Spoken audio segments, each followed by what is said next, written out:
seringkali juga anak-anak di rumah mengalami permasalahan-permasalahan yang dialami tidak diketahui oleh Bapak Ibu gurunya. Contohnya pernikahan dini. Jadi ya ada risiko-risiko ketika anak itu tidak terkontrol, terjadi kegiatan-kegiatan yang menyebabkan dia terjadi pernikahan dini. Itu juga kita hindari. Ini bagi sekolah-sekolah swasta, mohon maaf ada beberapa orang tua yang tidak melihat peran sekolah. Dianggapnya sekolah itu tidak punya peran ketika anak belajar di rumah itu. Kita selamatkan dari kondisi anak-anak kita apabila segera kita membuka pembelajaran tatap muka.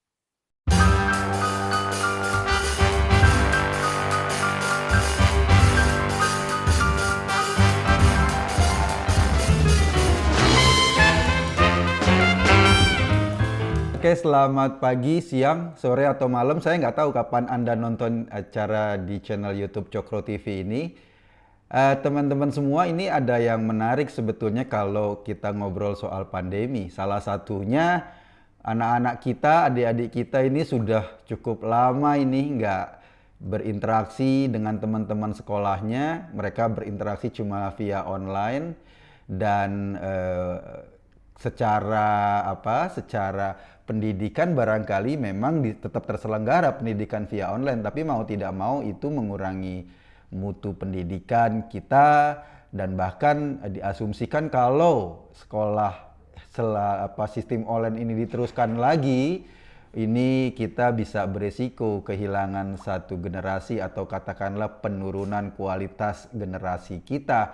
Karena apa? Karena mungkin tingkat konsentrasi dalam mengikuti pelajaran, interaksi sosial mereka yang semakin berkurang, dan lain-lain yang menyebabkan tingkat peningkatan mentalitas anak, kognitif, afektif maupun psikomotoriknya bisa saja terganggu.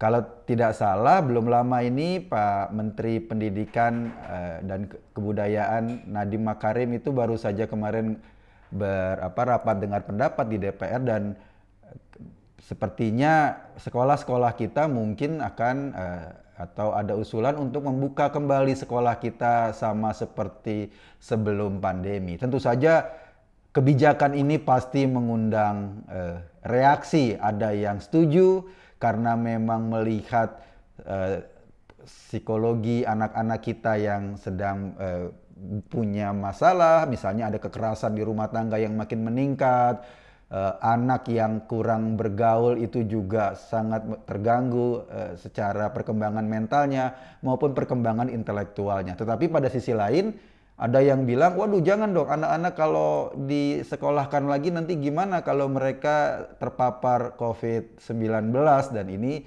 akan menjadi resiko.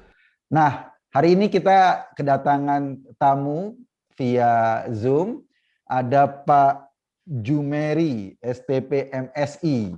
Pak Jumeri ini adalah Dirjen PAUD Pendidikan Dasar dan Menengah Kementerian Pendidikan dan Kebudayaan pada saat ini. Pasti karena posisinya Pak Jumeri orang yang paling pas nih kita tanyain soal kondisi atau rencana pembukaan sekolah. Pak Jumeri, selamat sore Pak. Kita sore-sore ini hari ini. Mas Eko. Terima kasih Pak sudah hadir Pak. Zoom ini. Ya, ini banyak orang tua yang lumayan stres Pak setahun ini Pak, karena selain jadi orang tua mereka harus juga bertindak jadi pendamping, jadi guru. Kadang-kadang mereka sibuk mikirin hari ini masak apa, tapi juga sibuk mikirin menyelesaikan soal fisika buat anaknya. Ini double stress ini. Pak Jumeri, tampaknya sebentar lagi akan dibuka sekolah. Sekolah kita akan dibuka, nggak lagi online. Tentu saja dengan pembatasan-pembatasan. Saya ingin tahu Pak, kira-kira gimana sih Pak sebetulnya kebijakan itu Pak? Monggo Pak. Jadi kita sedang mempersiapkan anak-anak kita untuk memulai pembelajaran tatap muka. Jadi kita tahu sudah setahun anak-anak kita ada di rumah, tidak datang ke sekolah, dan mereka secara fisik olahraganya juga kurang, secara mental dia tidak ketemu dengan teman-temannya, tidak ketemu dengan bapak ibu gurunya. Tentu ini menimbulkan permasalahan tersendiri. seringkali juga anak-anak di rumah mengalami permasalahan-permasalahan yang dialami tidak diketahui oleh Bapak Ibu gurunya, sehingga mungkin terlanjur parah begitu. Di samping itu, ketika pembelajaran jarak jauh, ada banyak keterbatasan yang dimiliki anak-anak kita, keluarga kita. Sebagian mungkin akses internet tidak ada, kemudian tidak memiliki perangkat pembelajaran yang layak, kemudian juga pulsanya terbatas, kemampuan orang tua untuk membimbing, tidak semua orang tua bisa membimbing anak-anak kita. Nah, inilah yang terjadi keterbatasan di negeri ini. Sehingga atas dasar itu, pemerintah sedang berikhtiar untuk memberikan vaksinasi kepada guru, tenaga pendidikan, dan dosen agar bisa segera memulai pembelajaran tatap muka. Oh gitu Pak ya. Nah itu nanti pembelajaran tatap mukanya kayak sebelumnya Pak, semua anak datang ke sekolah atau ada apa syarat khusus Pak? Begini Mas Eko, jadi pembelajaran tatap muka yang kita maksud itu pasti tatap muka terbatas. Apa pengertian terbatas ini? Bahwa sekolah sudah diminta, diwajibkan memberi opsi pilihan kepada anak-anak dan orang tua untuk pembelajaran tatap muka. Kita mengibaratkan seperti rumah makan, selama ini makanan dikirim lewat kurir. Ya. Tapi mulai setelah divaksin, rumah makan sudah wajib menyediakan opsi makan di tempat. Makan di restoran itu. Tetapi bagi orang tua, bagi anak-anak yang merasa belum aman datang ke sekolah, boleh tetap minta kiriman makanan ke rumah. Oh. PJJ. Oh gitu. Tapi sekolah wajib menyediakan opsi untuk tatap muka. Ini yang khasnya di situ. Iya ya. Pak, ini. Saya ngebayangin nanti beban gurunya jadi double Pak ya. Karena harus menyediakan pengajaran jarak jauh dan pengajaran langsung. Ini sebuah keniscayaan Mas. Jadi selama ini kita tidak membayangkan, saya juga tidak membayangkan hari ini ketemu Mas Eko lewat media Zoom ini. Dulu kan terbatas banget ini. Tapi sekarang sudah ada keniscayaan yang luar biasa yang kita alami. Memang guru-guru kita akan memberikan layanan ganda, baik untuk anak-anak yang masuk PTM, tatap muka, maupun anak yang masih belajar jarak jauh. Tapi jangan dibayangkan bahwa pembelajaran tatap mukanya tidak harus penuh, sehari penuh, begitu. Tapi bisa barangkali hanya 2 atau mungkin 3 jam, dia sudah segera pulang kembali. Kemudian 1 minggu kalau 5 hari belajar, tidak perlu 5 hari, mungkin 2 hari, 3 hari, atau 1 hari.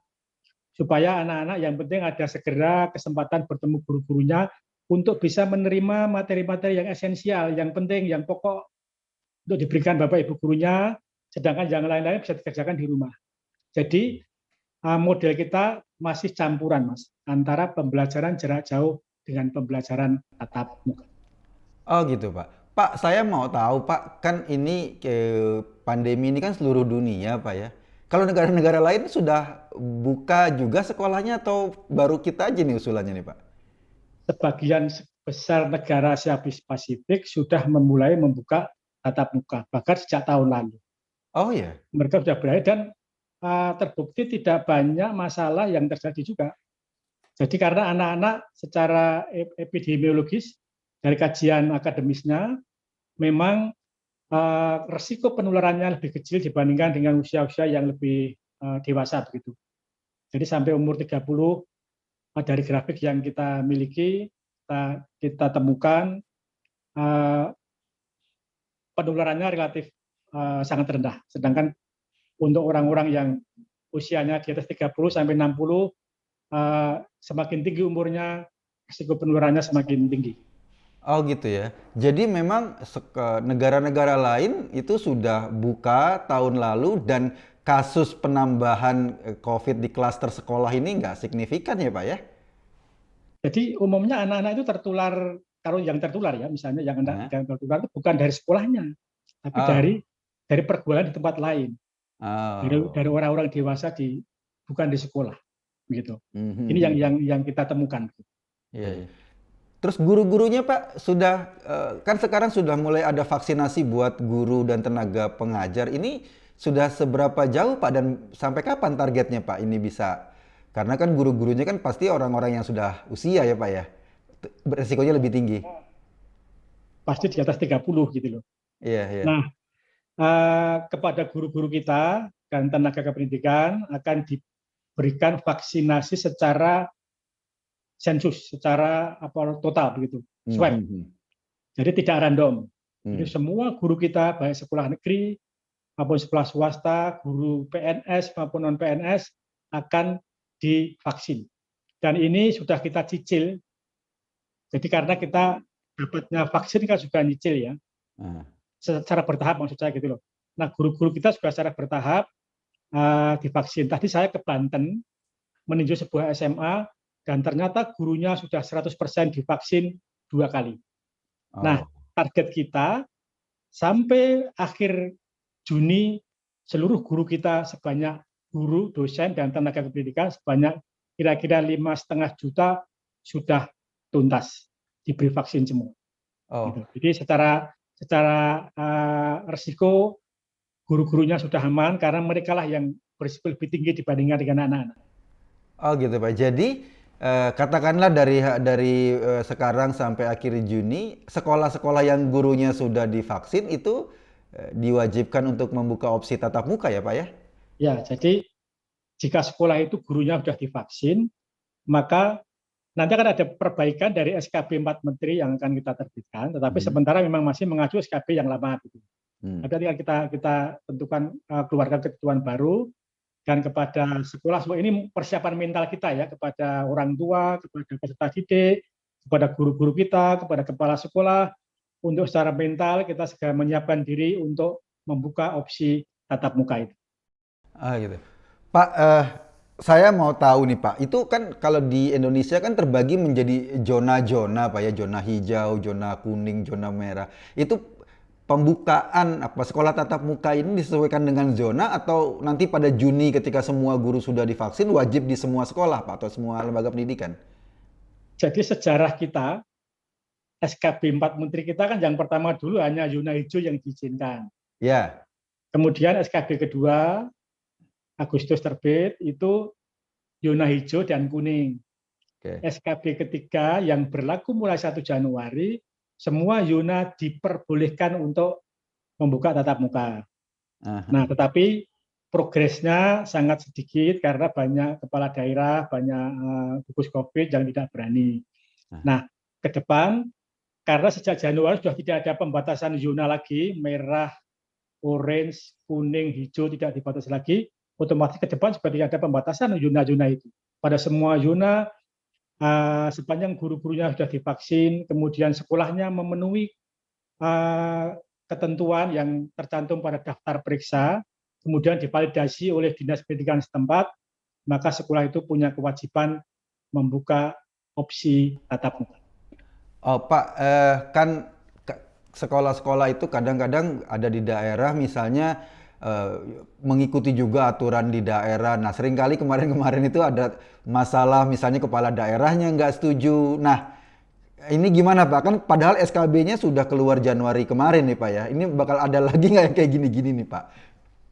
Jadi nanti kita juga akan berkoordinasi dengan kepala daerah, gubernur, bupati, wali kota, kepala dinas pendidikan setempat Hmm. untuk bisa kolaborasi dalam rangka menyelamatkan anak-anak ini, bagaimana agar anak-anak kita tetap aman, tetap sehat, tetapi juga tidak tertinggal dalam hal pelajarannya, kemudian tidak terjadi loss learning, tidak ada tekanan-tekanan yang hebat yang terjadi di rumah yang tidak terdeteksi, kemudian juga secara psikologis, secara fisik bisa segera berkembang karena di sekolah bisa bergerak, kemudian bisa ketemu Bapak Ibu gurunya, kalau tidak mudeng tentang mata pelajaran bisa bertanya pada Bapak Ibu gurunya.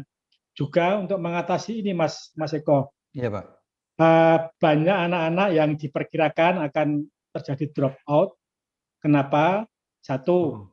karena mungkin anak-anak ini selama masa pandemi kan istilahnya tidak belajar, tidak banyak belajar, tuh dia mungkin bekerja, entah Oh. ikut bapaknya ke laut, mungkin bekerja di tempat-tempat yang lain. Kalau ini sudah menerima penghasilan, boleh jadi dia tidak kembali ke sekolah lagi.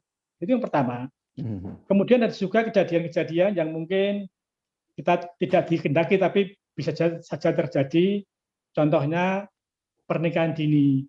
Jadi ya ada risiko-risiko ketika anak itu tidak terkontrol, terjadi kegiatan-kegiatan yang menyebabkan dia terjadi pernikahan dini. Itu juga kita hindari. Jadi sebenarnya banyak hal kita selamatkan dari kondisi anak-anak kita apabila segera kita membuka pembelajaran tatap muka.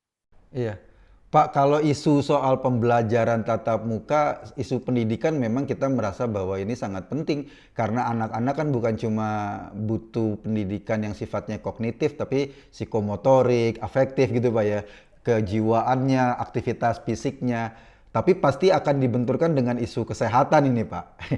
Bahwa ada orang tua yang khawatir anaknya terpapar, ada katakanlah tenaga kesehatan yang sangat mengkhawatirkan, bahkan kalau perlu Indonesia kemarin tuh usulannya lockdown dan lain-lain. Nah ini saya pengen tahu Pak sejauh mana Mendikbud atau kementerian sudah menghitung ini seberapa besar resiko kesehatan dan seberapa penting resiko atau katakanlah faktor pendidikannya Pak, karena ini pasti akan dibentur-benturkan nih Pak. Jadi gini, kita jujur saja sebagai orang Iya. tua, anak-anak kita tidak sekolah, tapi kita ajak berwisata, Nah, kita ajak ke mall, aha. kita ajak mengunjungi berbagai tempat. Nah, kenapa tidak melepas anak kita ke sekolah? Yang jelas-jelas, justru ketika di sekolah, anak-anak kita akan menerima advokasi, menerima penyuluhan dari Bapak Ibu gurunya untuk bagaimana bersikap aman terhadap penyakit, pola hidup bersih, kemudian mendapat pencerahan, mendapat ilmu yang berguna bagi dia, membangun karakternya. Ini jauh lebih mahal ini. Kita harus adil ini. Iya, Jadi iya, anak-anak iya. kita boleh mengunjungi pasar, boleh mengunjungi mall, boleh bermain-main, tapi malah tidak boleh sekolah. Oh Sedangkan iya, sekolah, benar-benar. justru di sekolah itu banyak hal-hal positif yang akan diterima anak-anak kita.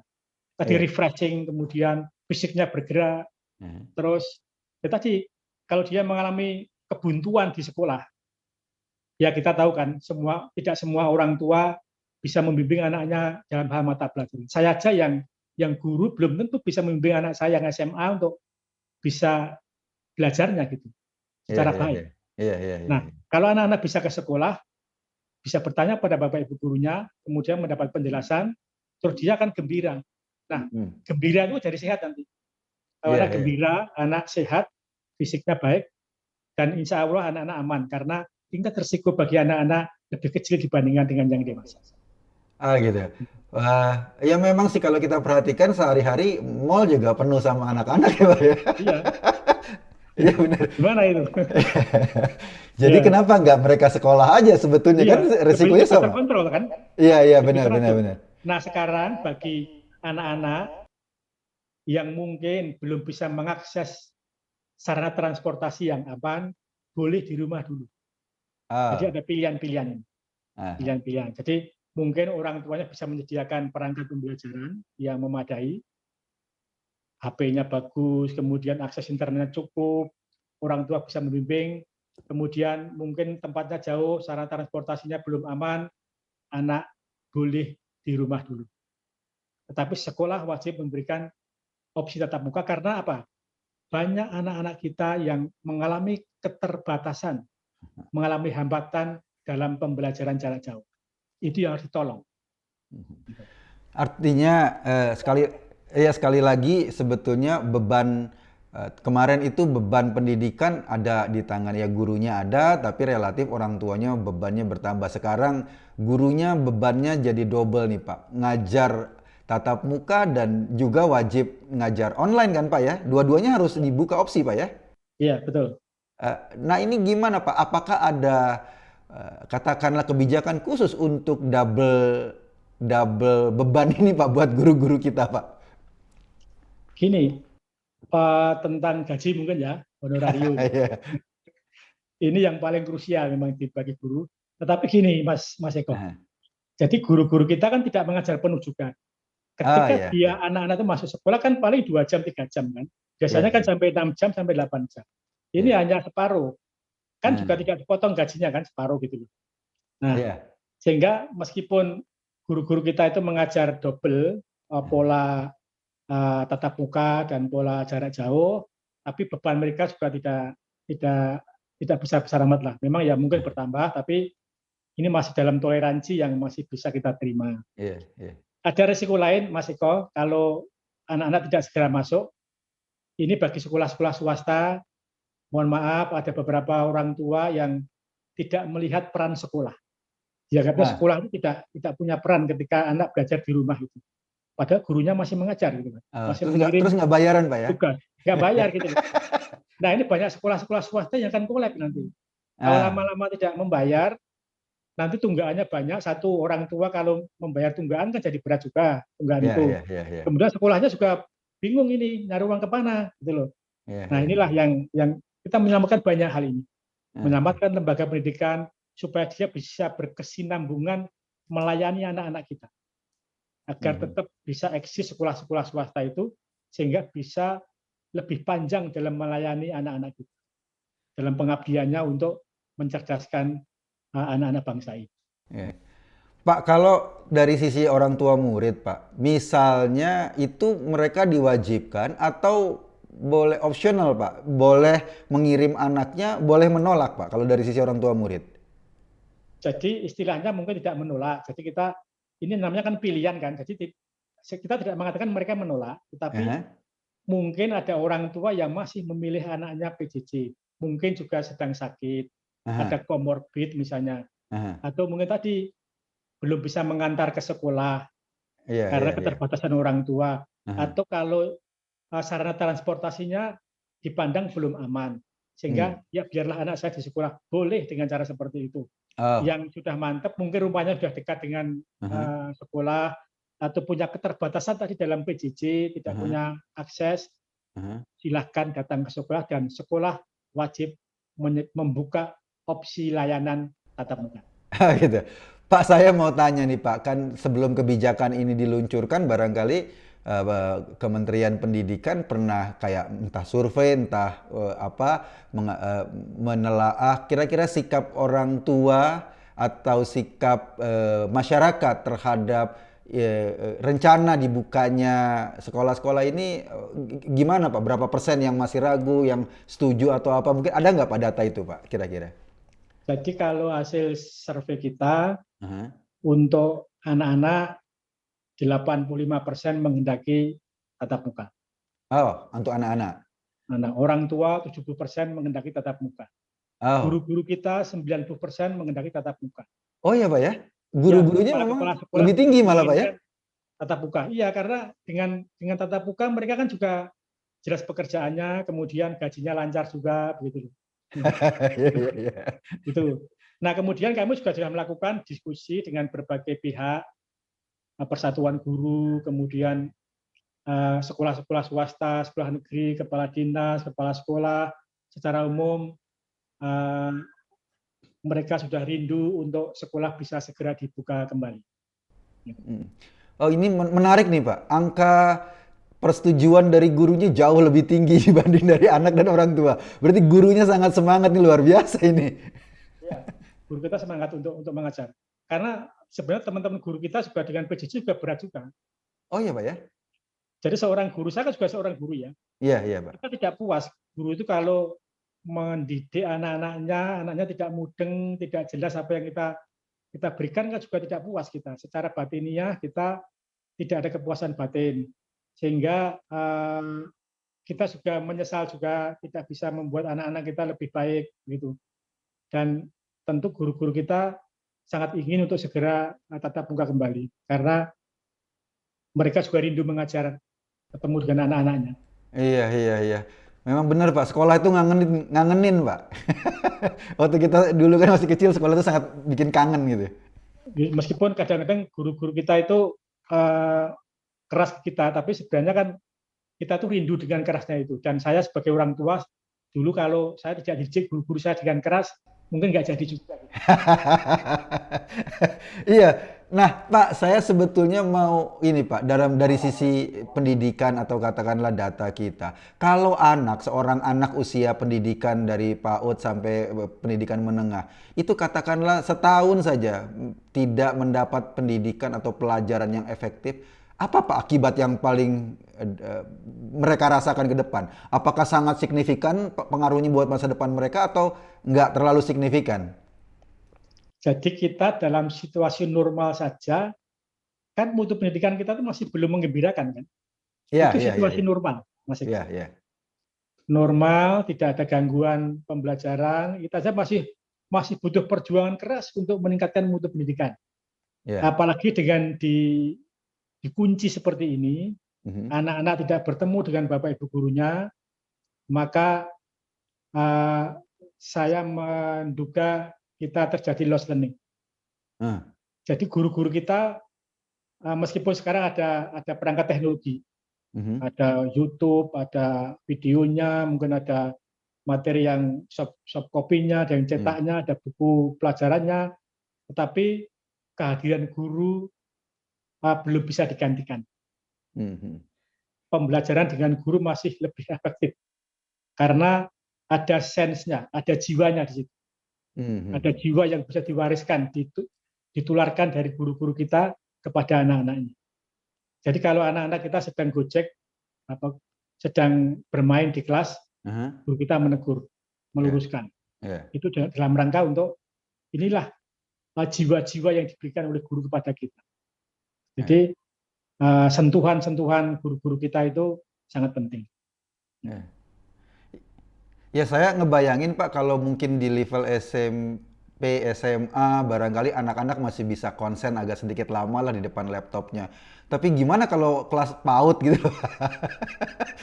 Saya nggak ngebayangin Di tuh Pak. PAUD ini kan belum bisa baca ya, dia Iya, suruh baca sudah belum bisa, maka uh, filosofi di PAUD adalah bermain iya, sambil belajar. iya. Gitu. Nah, dalam program kementerian Mas Nadiem, Merdeka Bermain. Begitu. Merdeka bermain Jadi ya. anak-anak itu untuk bisa ada proses belajar harus ditunggu orang tua. Ah, Pegang gawe, pegang HP tidak boleh kalau tidak ada orang tua yang menunggu. iya. Kemudian kalau dia ada gambar-gambar, kemudian dia tidak bisa memahami gambar itu kalau tidak ada orang tuanya. Iya. Maka pendidikan pada anak PAUD adalah orang tuanya bermain bersama anak-anaknya. Guru-gurunya di PAUD itu bermain bersama anak-anaknya. Anak-anaknya ya. Itulah hakikat dari pembelajaran pada jenjang PAUD. Ah, Dan PAUD kalau terlalu lama dikunci juga ah, akan sangat merugikan. Mas Eko, ah. saya ingat persis apa yang diajarkan guru-guru TK saya dulu, Iya. 56 tahun yang lalu, saya di TK, sampai sekarang masih ingat Mas Eko, Oh ya? yang diajarkan guru saya itu. Ah. Sehingga kita, anak-anak itu akan membekas seumur hidupnya jika tidak diperlakukan dengan baik di TK-nya.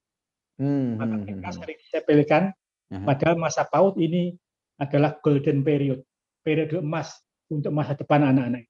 Sangat penting. Kalau dia dikunci di rumah, tidak mendapatkan pendidikan yang tepat, Aha. yang pas dengan apa ya kejiwaannya, dengan Aha. irama perkembangannya, Aha. anak itu akan dirugikan pada tahap-tahap berikut. Ah gitu. Gitu.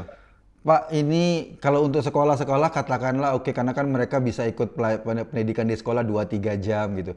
Gimana Pak kalau di pesantren Pak? Kan pasti mereka asrama ini atau di sekolah-sekolah yang asrama. Apakah eh, apa SKB 3 Menteri ini juga mensasar sekolah-sekolah sejenis ini Pak? Ya, di SKB kita sudah mengatur sekolah-sekolah berasrama. Hmm. Jadi sebenarnya dalam SKB ini sudah diatur, misalnya ada sekolah berasrama, berapa kapasitas kamar, ruangan orang per kamar yang Hmm, harus hmm, ada, hmm, hmm. kemudian jaraknya seperti apa. Tapi kita juga tahu kan keterbatasan fasilitas yang kita miliki di pondok-pondok kita Iya, iya. itu banyak ruang-ruangan yang dipakai untuk banyak siswa. Hmm. Tentu ini juga berisiko. Tapi Hmm. ini kewenangannya Kemenak yang bisa menjawab Mas Eko. Jadi Oh gitu ya. saya nanti disalahkan, wah ini Pak Jumeir komentar tentang pesantren gitu ya. Jadi Iya, ini iya, nanti iya, iya. tim dari Kemenak yang berwenang untuk menjawab lebih detail gitu. Lebih Saya detail hanya ya. punya gambaran kira-kira seperti itu. Iya, iya. Karena pasti orang akan bertanya kan, Pak, ini sekolah yang model asrama atau dormitory ini gitu kan pasti ini gimana nih cara pengaturannya gitu. Jadi intinya pada baik di asrama maupun bukan asrama, di pondok atau bukan pondok adalah disiplin warganya, baik itu Nah, kepala sekolahnya, gurunya, murid-muridnya itu harus disiplin supaya dia bisa hidup aman, tidak terjadi penularan satu dengan yang lain. Jadi Iya, iya. memang harusnya tetap secara bertahap, tidak boleh yang sekolah berasrama masuk bareng gitu. Oh. Baru saja yang masuk dulu, kemudian yang lain secara bergiliran. Jadi titik tekannya tetap sangat mematuhi protokol kesehatan, Pak ya, kalaupun misalnya tatap muka ya. Jadi tetap mencuci tangan, kemudian memakai masker, menjaga jarak, itu tercermin dalam kehidupan sehari-harinya. Kelasnya, kursi-kursi yang tidak dipakai disingkirkan supaya tidak untuk berkerumun. Jadi jaraknya diatur agak jauh. Yang punya bisa dibatasi dengan face shield, dengan tirai begitu. Saya pernah melihat di Jawa Timur ada sekolah-sekolah dibatasi tirai antar anak itu sehingga mereka aman gitu. Kemudian penyemprotan dengan desinfektan secara berkala setelah selesai pelajaran disemprot, dan itu pemerintah sudah menyediakan dana BOS reguler untuk bisa dimanfaatkan bagi penyediaan sarana menjaga kesehatan itu. Oh gitu. Wah ini menarik sekali. Artinya pemerintah juga memang sudah berpikir kalau sekolah-sekolah memang katakanlah keterbatasan budget mereka, mereka bisa menggunakan dana BOS untuk melancarkan program pendidikan tatap muka ini ya Pak ya? Ya benar Mas. Dan tahun ini BOS kita kan indeksnya majemuk Mas. Iya, iya. Maksudnya apa tuh Pak? Jadi majemuk itu dalam arti untuk daerah-daerah yang tingkat harganya tinggi, maka diberi lebih tinggi. Seperti anak-anak kita di Papua, itu naik 2 kali lipat BOS-nya Luar dibandingkan biasa. BOS tahun lalu. Ini bentuk kepedulian pemerintah bahwa untuk seperti di daerah-daerah yang Kalimantan yang pedalaman kan untuk membeli satu rem kertas kan mungkin harus naik kapal kan, naik perahu. Bahkan di Papua harus naik pesawat itu. Itu sudah kita hitung sekarang. Dulu dari Jakarta, di Bandung, di Merauke, di pedalaman Papua sama harganya, sama indeksnya. SMA dapat 1,5 juta. Sekarang di Papua bisa dapat 3 juta per anak. Itu untuk mengakomodasi tingkat kemahalan di daerah. Jadi kita sudah memperhitungkan sampai ke sana. Dan penggunaan dana BOS kita sedikit dilonggarkan untuk bisa membeli perlengkapan untuk menjaga kesehatan bagi keluarga sekolah. Gitu. Pak, itu dana BOS ini sedikit Pak. Dana BOS itu disalurkan melewat Pemda atau langsung ke sekolah Pak? Dana BOS untuk 2 tahun ini mulai tahun 2020 sudah disalurkan langsung ke satuan pendidikan, ke kepala sekolah. Kalau tahun 2019 masih ke Pemdanya. Nah ternyata hasil survei kita itu 34% lebih cepat dibandingkan kalau lewat Pemda. Karena langsung gitu ya, langsung. Kemudian Pemda juga senang ternyata, pihak dinas pendidikan juga senang, sekolah juga lebih bermanfaat, yang lebih cepat, sehingga tidak tertunda, tidak telat gitu datangnya uang ke sekolah. Jadi memang karena ada katakanlah dana BOS langsung ke kepala sekolah, kebijakan apapun yang sepanjang mendukung proses pendidikan, proses luar biasa ini. Berarti memang pemikirannya sudah komprehensif Pak. Pak ini yang lengkap ya semua. Berarti mudah-mudahan Pak dengan energi ini semua, dana BOS langsung ke sekolah, jumlahnya juga disesuaikan dengan tingkat harga lokal, dan katakanlah target vaksinasi sampai Juni 5 juta guru maupun pegawai di sekolah sudah bisa divaksin. Ini kan sebetulnya membuka harapan kita. Mudah-mudahan anak-anak kita nih semua kerepotan Pak kalau anak-anak nggak sekolah. Mereka lebih banyak main game Pak ketimbang ikut. Jadi mereka lebih hafal main game ketimbang pelajaran sekolahnya, dan kita jelas penurunan kemampuan mereka itu terasa sekali Pak bagi orang tua. Pak Jumeri, mungkin ada hal yang ingin disampaikan, barangkali ada yang luput tadi dari pembicaraan kita. Monggo Pak sebelum kita akhiri. Jadi begini Mas Eko, Bapak Ibu, orang tua, peserta didik, kepala sekolah, Bapak Ibu guru, anak-anak semua, dari PAUD sampai pendidikan menengah. Sebentar lagi guru-guru kita akan divaksin dan sekolah akan insya Allah segera membuka opsi tatap muka. Dan ini kesempatan bagi anak-anak, bagi orang tua untuk sedikit relaksasi dari beban mengajar di rumah dan belajar di rumah. Nanti tidak harus datang penuh selama seminggu, 5 hari atau 6 hari, tapi bisa bergiliran sesuai dengan kebijakan sekolah. Dalam sehari juga tidak harus belajar sepanjang 6-8 jam, cukup 3, 2, atau 4 jam. Kemudian kepada Bapak Ibu orang tua yang masih ragu-ragu untuk mengirim putra-putrinya ke sekolah, masih bisa punya opsi untuk belajar dari rumah.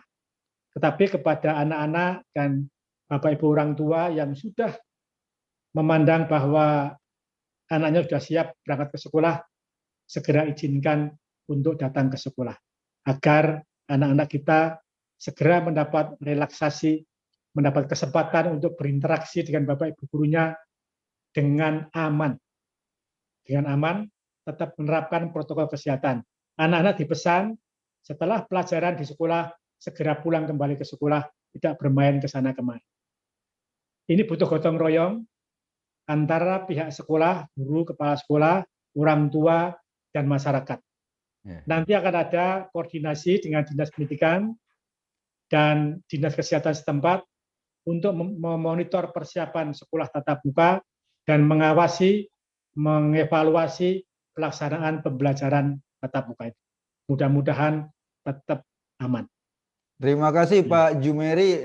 Kalau dilihat dari opsi yang diberikan oleh pemerintah, jelas orang tua yang belum setuju, katakanlah punya pikiran beda, boleh anaknya tidak diizinkan, katakanlah anaknya bisa mengikuti pelajaran jarak jauh. Sementara orang tua yang memang merasa bahwa penting pendidikan anaknya untuk ke sekolah, diharapkan bisa support. Artinya memang saya dalam konteks kebijakan ini agak bingung kalau misalnya ada masih orang protes, wah ini karena semua orang masih punya opsi yang tidak dipaksakan, dan tentu saja pendidikan anak-anak atau pendidikan dalam masyarakat itu menjadi tulang punggung penting bagi pembangunan bangsa, sebuah bangsa ke depan. Tapi juga penting terhadap masa depan individu anak-anaknya juga. Begitu Pak Jumeri ya. Jadi Kementerian Pendidikan berpikir tentang masa depan sebuah bangsa, juga berpikir tentang masa depan anak-anak didik kita. Semoga pandemi ini bisa kita jadikan pelajaran dan kita bisa membuka mata kita, membuka wawasan kita. Pilihan-pilihan rasional memang harus diambil. Cuma satu tujuannya, agar hidup kita makin baik di masa yang akan datang. Pak Jumeri, terima kasih atas kehadirannya di Cokro TV. Atas nama teman-teman Cokro, kita terima kasih banget, dan guru-guru juga kita apresiasi Pak, perjuangan yang luar biasa. Selamat sore. Terima kasih. Kita tutup diskusi kita Pak. Mas Eko berbicara di forum ini. Terima kasih sudah. Terima kasih Pak. Ini acaranya seruput kopi Pak, tapi kebetulan saya nggak disiapin kopi nih sama panitia. Terima kasih Pak Jumeri. Dan teman-teman, terima kasih. Tetap menjadi orang tua yang menjadi contoh buat anak-anaknya untuk melihat masalah dengan rasional dan mengambil keputusan-keputusan rasional dalam kondisi apapun. Karena anak-anak memang membutuhkan bimbingan, membutuhkan pendidikan yang untuk bekal mereka di hari depannya. Saya Eka Kuntadi dari Cokro TV. Kita akan ketemu di acara yang akan datang. Salam seruput kopi. Terima kasih. Assalamualaikum warahmatullahi wabarakatuh. Waalaikumsalam warahmatullahi wabarakatuh.